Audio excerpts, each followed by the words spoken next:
Hola a todos, en este video pretendo dar una explicación de por qué yo, a nivel personal, estoy en contra de la propiedad intelectual. Como este es un video de opinión, no pretendo decir que va a ser una opinión totalmente neutral.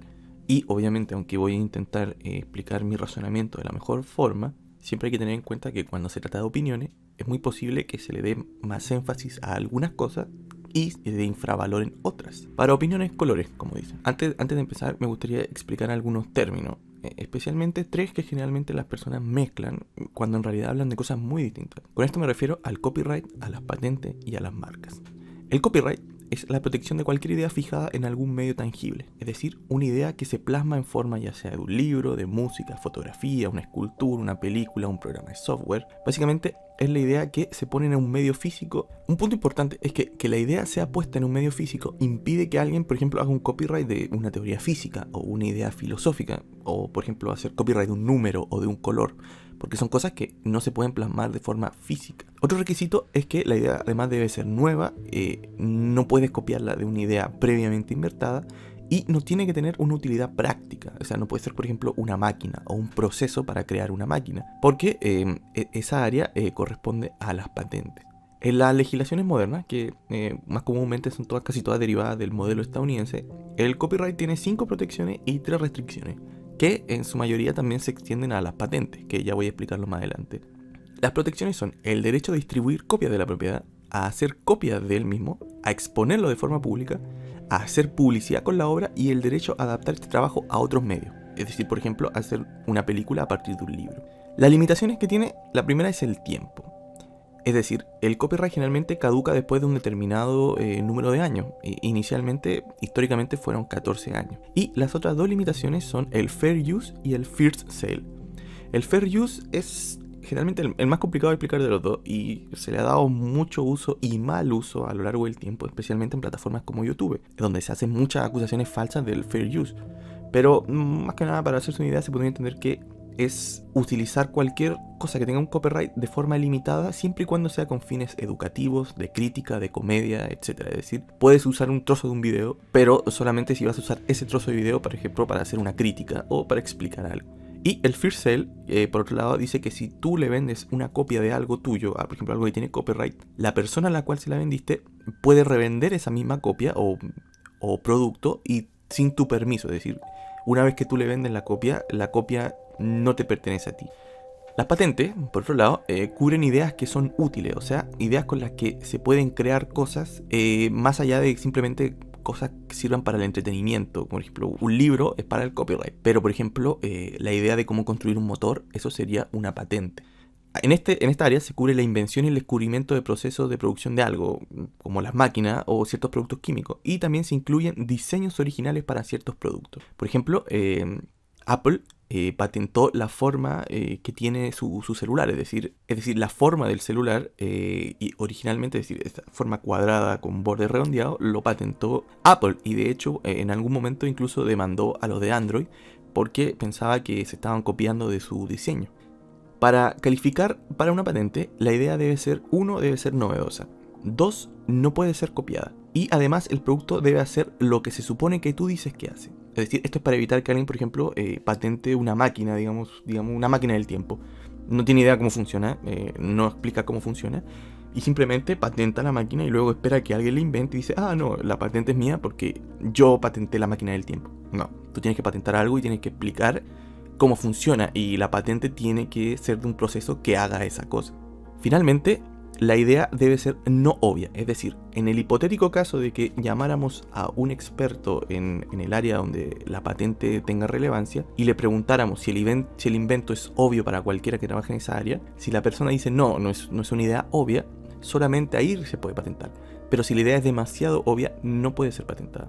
Y finalmente, dado que son más útiles una patente que un copyright, estas tienden a expirar antes y generalmente son de unos 20 años en Estados Unidos y tienen unas similares limitaciones al copyright en términos de las protecciones y las restricciones.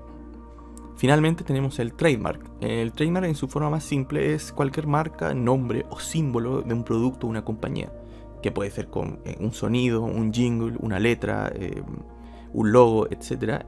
o cualquier combinación de esto. Generalmente ese es el tipo de propiedad intelectual más complicada de mantener, porque la forma en la que expira el trademark es cuando la marca o el símbolo se vuelve tan común que pasa a ser parte de la cultura. Uno de los ejemplos más comunes de esto es la aspirina, que perdió su calidad de marca porque se hizo demasiado popular. Mi problema, principalmente, entonces, es con las primeras dos formas, es decir, con las patentes y con el copyright. No me voy a meter tanto con el trademark porque, en mi opinión, el trademark es relativamente inofensivo, tanto en su aplicación como en la forma en la que expira. Es decir, no lo veo como un problema tan grande como así lo veo el tema de las patentes y el copyright. Pero bueno, ¿qué creo yo que está mal? Bueno, lo primero que creo que falla es que si bien la idea de la propiedad intelectual comenzó con buenas intenciones, la forma lógica y filosófica en la que se basa permite que su abuso sea muy fácil y muy simple de producir. Y la verdad no me queda muy claro si sea un problema de simplemente reformular la ley para evitar los abusos o si el problema radica más que nada en el origen mismo del copyright. Algo que distingue a la propiedad intelectual de otra forma de propiedad es que no es tangible, es decir, la propiedad intelectual no se basa en el concepto de escasez como se da con otras formas de propiedad. Digamos, por ejemplo, que yo copio una idea con copyright. Yo no le estoy quitando a nadie esa idea. No igual si yo, por ejemplo, te robara un auto, ya que si yo te robo un auto, yo tengo el auto, pero tú no tienes el auto. Pero si yo te copio una idea a ti, yo tengo la idea y tú tienes la idea, es decir, nadie se queda sin la idea. Generalmente esta distinción entre robar y copiar una idea o hacer una violación de copyright o de patente se ha intentado difuminar un poco comparándolo con la piratería. Es decir, comparándolo con la idea del robo y el asesinato de los piratas del mar. Es por ende entonces que como la propiedad intelectual y la propiedad privada o de objetos son fundamentalmente distintas, la justificación que se tiene para la propiedad intelectual no es la misma que se tiene para la propiedad privada. Por ejemplo, la propiedad privada, la idea sería que quitarle algo a alguien es un robo. Pero como en la propiedad intelectual no le estás quitando nada a nadie realmente, la justificación que tiene es otra muy distinta. A nivel histórico, la raíz del copyright es una cosa relativamente reciente. De hecho, antes del 1400 solo existió de forma muy esporádica, un poco atípica, y no había ninguna institución que realmente lo protegiera. Principalmente hay algunos pocos casos que se pueden encontrar tanto en la antigua Grecia como en la antigua Roma. Pero en esos tiempos, los creadores de contenido, es decir, por ejemplo, los músicos, los escritores, los poetas, ganaban dinero de otras formas. Los escritores, por ejemplo, cobraban por comisión. Los músicos tocaban en distintos pueblos y así ganaban el dinero. Y muchos artistas, varios, tenían mecenas, o personas ricas que los financiaban para que esparcieran su arte y de paso la familia de esta persona rica que tuviera una buena cara frente al pueblo. La propiedad intelectual comenzó a cobrar su estatus de forma moderna, más que nada cuando nació la imprenta. Especialmente en Inglaterra cuando llegó la imprenta, que fue en 1476. La imprenta, el problema que tenía era que permitía la copia fácil y accesible de cualquier obra literaria, y especialmente, y aquí viene lo importante, de obras controversiales. Allá por el 1500, la reina María I se encontró que la imprenta era tan rápida y producía tanto volumen de escrituras que no podía detener la distribución de literatura que fuera crítica a ella, crítica al Estado o crítica a la Iglesia. Así que lo que decidió hacer ella fue crear un grupo selecto que llamó la Compañía Honorable de Impresora, que fueron más que nada un grupo de personas afiliadas a la corona que se tomaron todas las fábricas de imprenta y se hizo la ley de que solamente se podían imprimir cosas en esas fábricas y cosas que esas personas aprobaran. Obviamente las cosas que ellos aprobaban eran cosas que eran favorables ya sea para el Estado, para la reina o para las religiones y para la Iglesia. El derecho a la obra en esos tiempos no le pertenecía al autor, sino que más bien le pertenecía a la imprenta. Y con el tiempo, por diversos motivos, especialmente crítica y demandas públicas de que se eliminara porque la censura era demasiado alta, la compañía se eliminó. Los impresores, sin embargo, es decir, esta compañía, pidieron reinsentar la compañía de impresoras porque perdieron el monopolio. Inicialmente lo intentaron hacer bajo el concepto antiguo de que ellos eran los censuradores. Como no les funcionó esta estrategia, utilizaron otro argumento, y en el argumento que usaron era de que los autores debían ser dueños de su propiedad en forma de incentivo económico para producir más obras. Y los impresores, sabiendo que los autores debían sí o sí utilizar imprentas para distribuir su trabajo, sabían que estos autores le iban a vender su derecho de autor a ellos y de esta forma iban a volver a recuperar el monopolio que tenían de la imprenta. Es decir, originalmente el incentivo económico al autor fue una excusa que utilizó el lobby de la impresora para recuperar el monopolio que había perdido. Finalmente, después de muchas protestas, la corona decidió acceder y nació la primera forma de copyright moderno en el Estatuto de Ana en el 1700, que permitió a los autores derechos sobre sus obras y un periodo de 14 años antes de que el copyright expirara y la obra pasara a ser de dominio público. Es decir, después de 14 años, cualquiera podía utilizar la obra, cualquiera podía imprimir la obra. Ya después desde Inglaterra la idea se esparció a América y después se esparció al resto de los países europeos. Como podemos ver, entonces la idea o el concepto de la propiedad intelectual es relativamente nuevo. Por gran parte de la historia esto nunca existió. Y hasta entonces la humanidad había progresado con la mayoría de los inventos y obras siendo de dominio público. Porque ¿te imaginas que el primer creador de la agricultura patentara el proceso? ¿O el creador de la lanza? ¿O el que inventó el hacha dijera no, esto tiene copyright, esto tiene patente y nadie más puede usarlo por 14 años? La idea era ridícula, sino hasta estos tiempos más modernos, por así decirlo. Por ende, la lógica de la propiedad intelectual solo tiene sentido en el mercado y en el sistema jerárquico moderno. La lógica es que si el creador podía lucrarse con su obra, esto le iba a dar un incentivo, o decir, un motivo para seguir creando más obras, o para crear una, de hecho, para empezar. Y con esto, sumado a la limitación de años de la propiedad intelectual, permitía un aporte mayor a la comunidad que si no existiera. Es decir, el creador se veía incentivado a producir más obras porque iba a ganar dinero, y luego de un tiempo, cuando ya el autor hubiera ganado bastante dinero, la obra pasaba a ser dominio público y todos podían utilizarla. El argumento además nos dice que si la propiedad intelectual no existiera, cualquiera podría copiar un producto abaratando costes, es decir, se podrían saltar el proceso de desarrollo de la idea y por ende el creador no podía competir con el que copiaba. ¿Qué falla con esta idea? Bueno, la primera crítica está en que hacer una ley simplemente por el beneficio social es, por así decirlo, una distorsión de lo que es una ley, o del propósito de las leyes. Las leyes existen para formar una sociedad justa, es decir, una sociedad donde todos seamos iguales ante la ley, y no necesariamente una donde se le beneficia a la sociedad en general. Por ejemplo, si matar a un hombre le salvara la vida a 100 personas, hacer legal matar a ese hombre sería una distorsión total de lo que es una ley. Es decir, la justicia, no el beneficio neto. Es decir, la idea lógica de que algo debe existir o algo debe ser legal porque produce un beneficio neto a la sociedad no equivale a decir que esa idea o esa ley es justa, que es de hecho toda la idea de la justicia.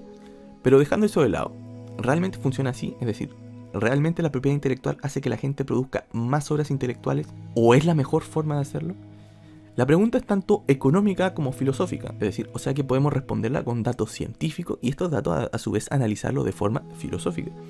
Para empezar, y quiero aclarar este punto, estoy de acuerdo que el razonamiento dentro del sistema económico capitalista moderno sí entrega incentivos para producir cierta obra o de arte o producto, pero creo que esa es solamente una porción del problema. Además debemos analizar otras partes, debemos preguntarnos si no causa también una reducción de incentivos por otro lado, o si es el mejor motor o forma de generar incentivos. Voy a partir explicando primero los abusos que históricamente y actualmente se le ha dado a la ley de derecho de autor.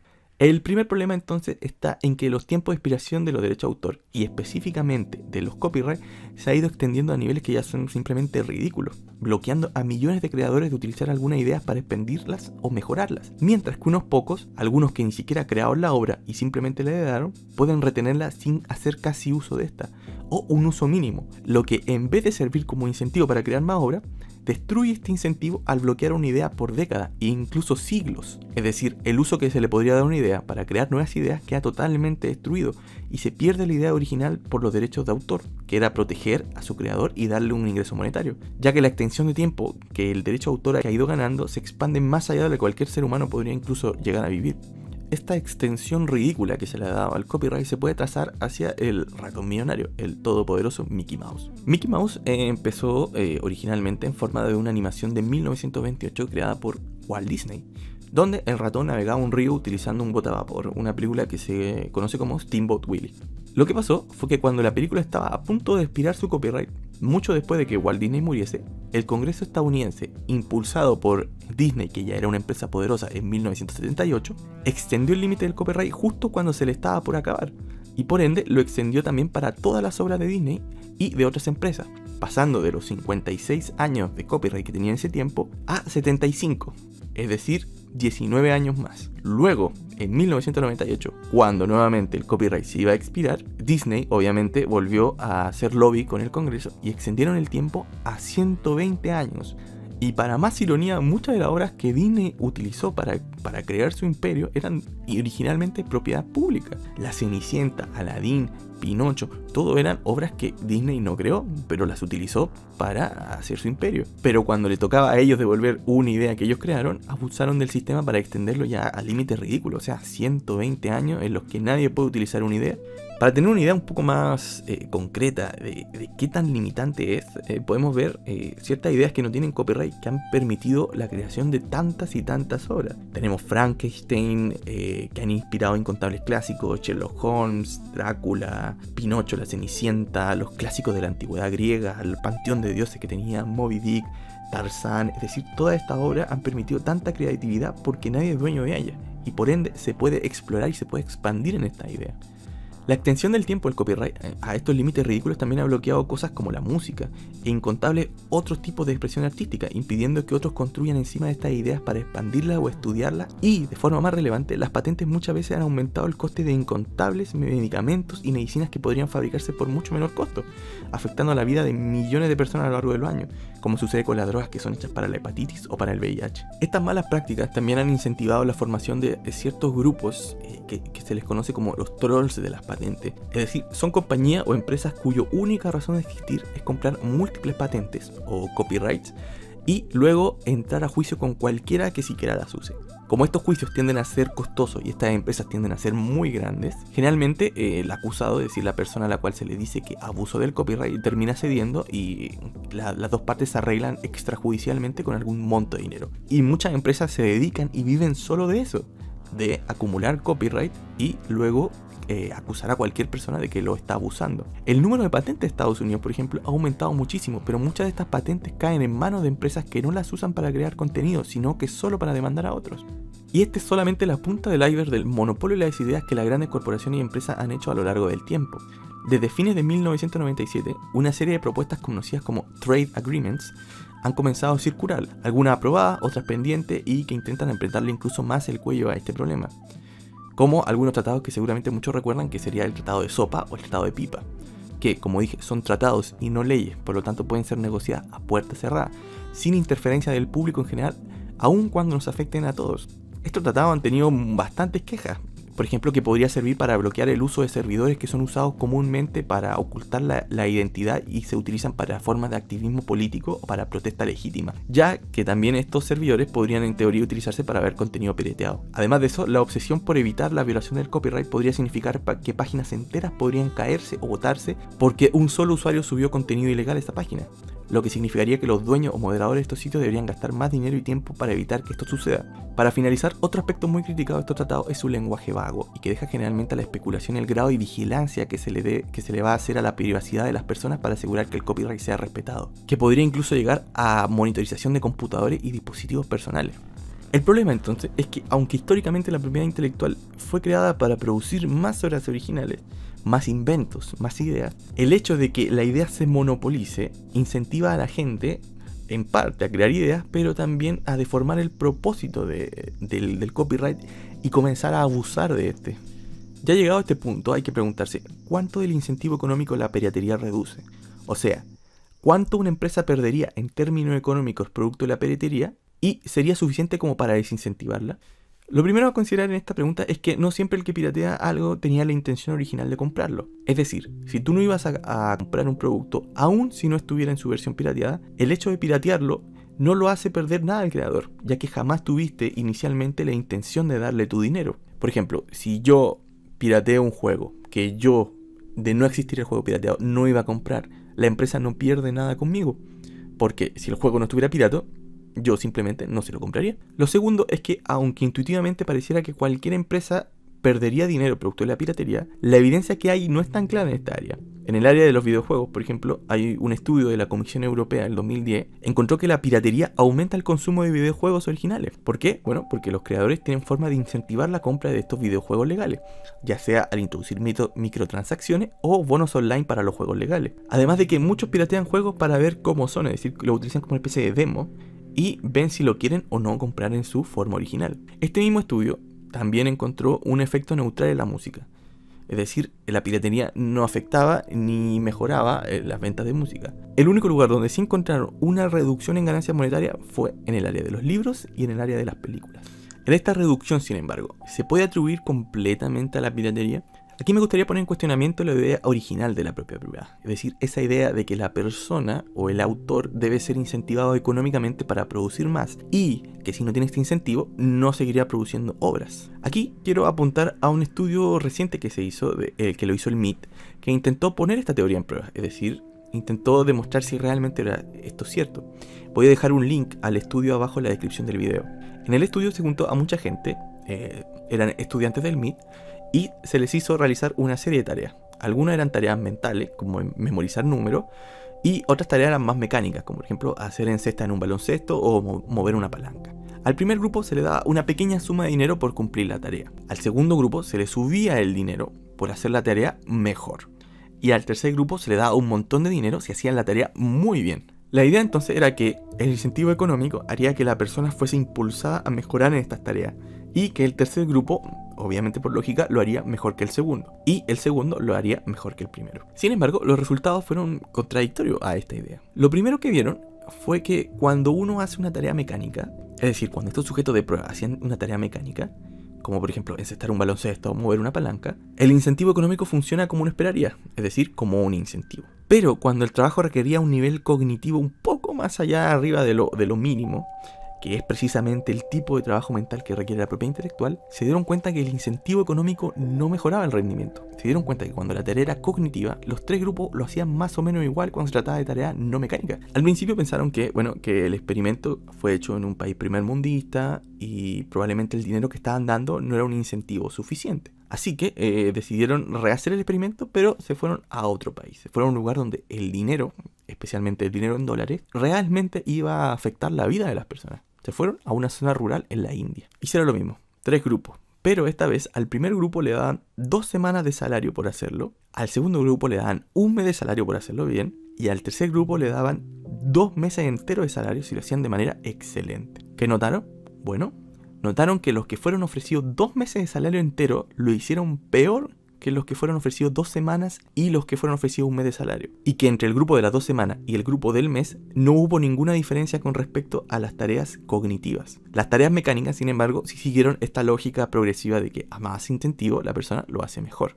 Pero a modo de resumen, el incentivo económico no pareciera funcionar en tareas cognitivas aun cuando realmente era mucho dinero para estas personas. ¿Por qué entonces? ¿Por qué sucede así? Esto, debo aclarar, no es una anomalía, es decir, no es una cosa puntual de ese estudio. Este tipo de experimentos han sido repetidos por psicólogos, sociólogos y economistas a lo largo del globo en incontables situaciones sociológicas. Y siempre es igual. Para las tareas mecánicas, que son repetitivas y son simples, el incentivo económico funciona, pero para tareas que son creativas, que son cognitivas, que requieren mucha abstracción y mucho pensamiento o mucha creatividad, como son el caso de las ideas que cubren los derechos de autor, el incentivo económico no parece funcionar de la misma forma. Lo que sí se ha encontrado es que hay 3 incentivos para este tipo de tareas, que son la autonomía, la maestría y el propósito. La gente, dicen los estudios, una vez que tienen ya un techo económico base suficiente para vivir, realizan las cosas no por más dinero, sino por un deseo de autodirigir su vida, un deseo de perfeccionar su arte, su trabajo y un deseo de trascendencia, es decir, un deseo de propósito. Esto lo podemos ver en el hecho de que exista Wikipedia, por ejemplo. Wikipedia es una de las enciclopedias más grandes que existen en el mundo y es totalmente gratis. Y los que la producen no ganan dinero con Wikipedia, lo hacen por gusto. Y si vemos a nivel histórico, las obras más grandes o más hermosas hechas por la humanidad generalmente no se hicieron bajo el derecho de autor. A lo más se le daba una comisión o un pago único a la persona por producir esta obra. Y en algunos casos ni siquiera está claro si les pagaran. Llegado a este punto hay que preguntarse si el incentivo económico no es un factor tan poderoso a la hora de crear ideas. Y si el hecho del copyright genera un monopolio que, como vimos, puede ser muy abusado, ¿se podría recompensar a las personas de otra forma? Es decir, sin bloquear a millones de algún trabajo o obra, sin fomentar el monopolio y a la vez incentivar a la gente. Aquí creo que vale la pena mencionar un tipo de modelo del cual muy poco se habla, pero podría ser incluso mejor que el modelo de las patentes y el copyright que tenemos actualmente. De partida, en el mundo moderno tenemos cosas como los Kickstarter o los Patreon, que son formas en las que un creador de contenido puede ganar dinero independiente de una patente o de un copyright. Y de una forma macro, lo que se podría hacer es que el creador sea incentivado parcialmente de forma económica por el Estado. Es decir, el Estado podría crear un programa, y de hecho en algunos países se hacen programas culturales o programas científicos donde se le beneficia al autor de alguna obra en base a cómo vende, con el beneficio agregado de que la obra pase directamente al dominio público de manera instantánea.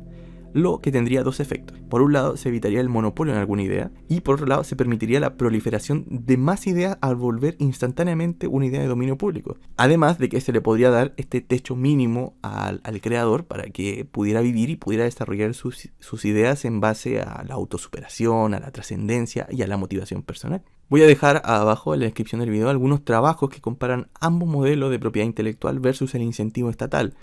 En resumen, creo que la idea original, es decir, la raíz original de por qué se creó el copyright, que fue la del incentivo, no tiene ningún sustento ni científico ni filosófico para poder sostenerse de manera coherente. A lo largo del tiempo, sin embargo, se le ha dado otro tipo de justificación a los derechos de autor, principalmente de la escuela de Locke y de algunas filosofías individualistas, especialmente la de Hegel. Lo que tienen estas justificaciones en común, sin entrar en muchos detalles técnicos, es que dicen que, por motivos ya sea morales o de derechos humanos, la persona está moralmente justificada a poseer sus propios talentos, sus propios sentimientos, su propia personalidad y sus propias experiencias, y todo lo que se pueda crear utilizando estos aspectos de la persona, incluyendo obras o ideas, ya que, dicen ellos, la expresión de nuestro intelecto mediante obras físicas es esencial para la realización del individuo como persona. El problema que yo veo con estos argumentos es que en cierta forma vuelven la creación de una idea en algo individual, cuando si miramos a mayor profundidad las ideas parecen ser creadas de forma social. Por ejemplo, la persona se cría en una sociedad, adquiere conocimiento, adquiere experiencias, y estos conocimientos y estas experiencias las utiliza esta persona para crear una idea o una obra. El conocimiento, por ende, es un producto social, jamás es individual.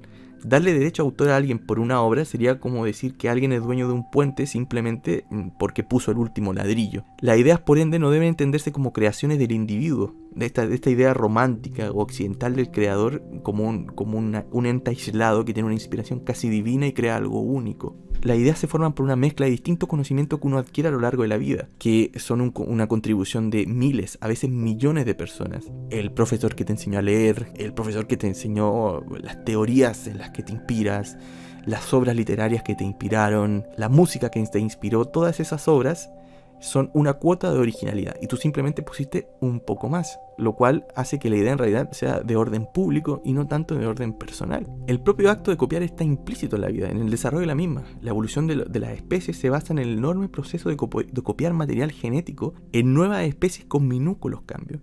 La sociedad ha avanzado en gran medida porque podemos copiar información de otros, podemos aprender del resto y podemos utilizar y expandir este conocimiento para hacerlo mejor, para llevarlo a distintas partes. El verdadero progreso se adquiere cuando se comprende que las ideas no son algo que se puede restringir. La propia naturaleza de las ideas las vuelve objetos que piden ser copiados y expandidos.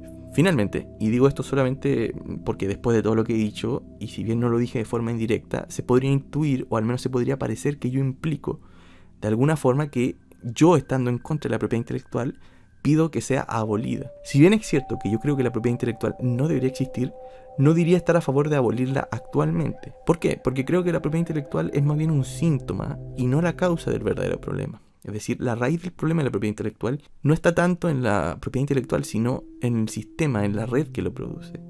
Y hasta que estos problemas no se eliminen, borrar la propiedad intelectual, es decir, sacarla del sistema, pero mantener el sistema intacto, podría sí traer más problemas que soluciones. Me gustaría ahondar cuál es la raíz de estos problemas, pero eso me tomaría más de un video, así que creo que lo voy a dejar hasta aquí. Muchas gracias por escucharme.